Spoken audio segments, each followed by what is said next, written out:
সংবিধানে বাংলাদেশ ফিরবে না। 1400 বছর আগে মদিনা মুনাওয়ারার সংবিধানে বাংলাদেশ ফিরে যাবে ইনশাআল্লাহ। 30 লক্ষ হিন্দুর রক্তের বিনিময়ে দেশ স্বাধীন হয় নাই। 30 লক্ষ মুসলমানের রক্তের বিনিময়ে বাংলাদেশ স্বাধীন হয়েছে।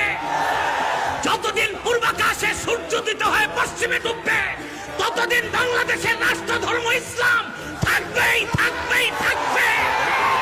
ফেরাউনের উদ্দেশ্য ছিল জমিন থেকে যেন আল্লাহর দ্বীন মুছে যায়। কথা বলেন ঠিক কিনা?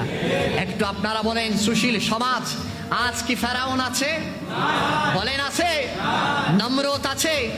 সাদ্দাত হামান আছে? আবু লাহাব, আবু জাহাল, উতবা, সাইবা, ওয়ালিদ বিন মুগিরা আছে? কিন্তু ইসলাম আছে। আরো জোরে বলেন।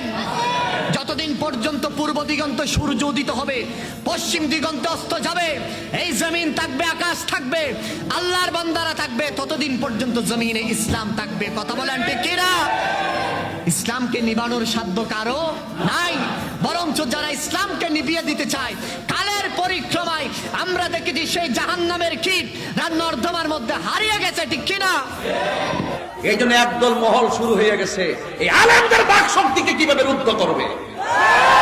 আমাদের ক্ষমতার কোনো দরকার নাই, দেশ শান্তিতে চলছে, শান্তিতে আরো 100 বছর না 1000 বছর চলো, আমাদের কোনো অসুবিধা নাই।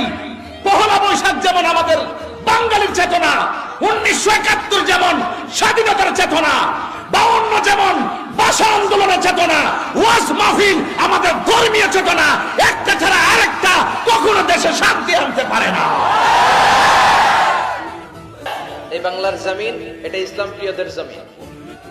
যে জমিনে আল্লাহু আকবার ধ্বনির সাথে সূর্য উঠে যায়, আল্লাহু আকবার ধ্বনির সাথে সূর্য ডুবে যায়, সে দেশে আর কিছু থাকবে না, থাক ইসলাম থাকবেই। আর কিছু থাকবে না, থাক কোরআন থাকবেই। এদেরকে প্রশ্রয় দিলে এরা বলে মসজিদ বন্ধ করো, মাদ্রাসা বন্ধ করো, কয়দিন পরে বলবে আজান বন্ধ করো, এরপরে আবদার তুলবে দাড়ি রাখা বন্ধ করো, তারপরে বলবে মুসলমানদের নাম রাখা বন্ধ করে দাও। এজন্য এই আবদার শুনতে মুসলমানরা রাজি নয়। চিল্লায় বলেন ঠিক কিনা? এদেরকে প্রতিহত করতে রাজি আছে মুসলমান? কারা কারা রাজি? দোহা উঁচু করে আল্লাহর দেখা।